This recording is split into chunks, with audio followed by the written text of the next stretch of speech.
గత 4 రోజులుగా ఆంధ్రప్రదేశ్ తెలంగాణ రెండు రాష్ట్రాల యూట్యూబ్ మరియు ఇన్స్టాగ్రామ్ అన్ని న్యూస్ ఛానల్లో కూడా జరుగుతున్న సంఘటన ఏంటంటే సోదరి వీరలక్ష్మి గారి మరియు వాళ్ళ అమ్మాయి రామచంద్రపురం నీలిమ వీళ్ళ యొక్క వ్యవహారమే హల్చల్ చేస్తుంది.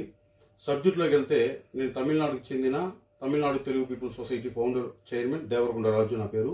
అయితే 3 రాష్ట్రాల తెలుగు వారికి తమిళ వారికి కూడా నేను అండగా నిలుస్తున్నా. మీరు గూగుల్లో నా యొక్క వీడియోలని చూసి యూట్యూబ్లో కూడా నన్ను సంప్రదించారు. సో నేను ఏంటంటే రామచంద్రపురానికి వెంటనే వాళ్ళకి దగ్గరికి వచ్చి చేరుకునే వివరాలు తీసుకున్నా. గత 2 రోజులుగా ఈ సబ్జెక్ట్ మీద నేను అందరినీ ఎంక్వైరీ చేయడం జరిగింది. దాంట్లో నాకు తెలిసింది ఏంటంటే కొన్ని యూట్యూబ్ ఛానళ్ళు, కొన్ని న్యూస్ ఛానళ్ళు వాళ్ళ లబ్ధి కోసం ఒక తప్పుడు కేసులు పెట్టే వాళ్ళు వెనకాల వెళ్ళి వాళ్ళ దగ్గర డబ్బులు పుచ్చుకుని ఈ అమ్మాయి ఒక జీవితాన్ని కూడా ఆలోచించకుండా ఒక కుటుంబం, అబ్బాయి కళ్యాణ్ రామ్, వీళ్ళు ఒక ప్రెస్టేజ్ కాలేజీలో చదువుతున్నారు. దగ్గర 4,000 మంది స్టూడెంట్స్ ఉండే కాలేజీలో ఇద్దరు కూడా స్టూడెంట్సే. అమ్మాయి బీటెక్ స్టూడెంట్, అబ్బాయి ఎంబీఏ స్టూడెంట్. వీళ్ళ ఫ్యామిలీ గురించి ఏం ఆలోచించకుండా, అసలు నిజాలు తెలియకుండా ఒక 12 పెళ్లిళ్ళు 2 సంవత్సరాలు చేసుకుంటుందంటే కనీసం న్యూస్ ఛానల్ వేసే వాళ్ళకి ఒక జ్ఞానం అనేది ఉండాలి కదా. వెళ్ళి నిజంగానే చేసుకుందా, ఆమె మీద ఎఫ్ఐఆర్ ఏమైనా అయ్యిందా, లేదంటే ఇది వాస్తవమా అవాస్తవమా అని తెలుసుకోకుండా వాళ్ళు ఈ విధంగా ప్రచారం చేశారు. కొన్ని ఛానల్ అయితే తెలుసుకున్నారు, విత్డ్రా చేసుకున్నారు, క్షమాపణ అడగడం జరిగిందని.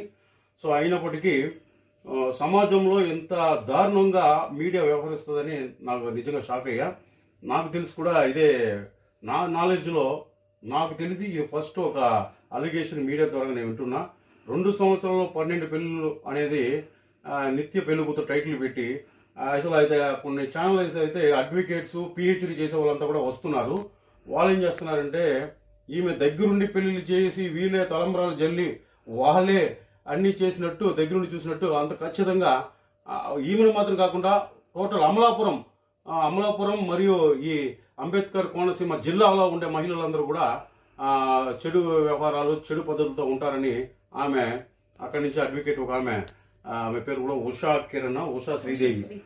శ్రీ గారు కూడా ఇలా మాట్లాడి జరిగింది. వాళ్ళ లాభాల కోసం, వాళ్ళ బిజినెస్ల కోసం, అవతల వాళ్ళ ఫ్యామిలీ ఎలాగైపోయినా పర్వాలేదు అనే ఇంత దిగజారిపోయే వ్యవస్థ ఉండడం చాలా బాధాకరం.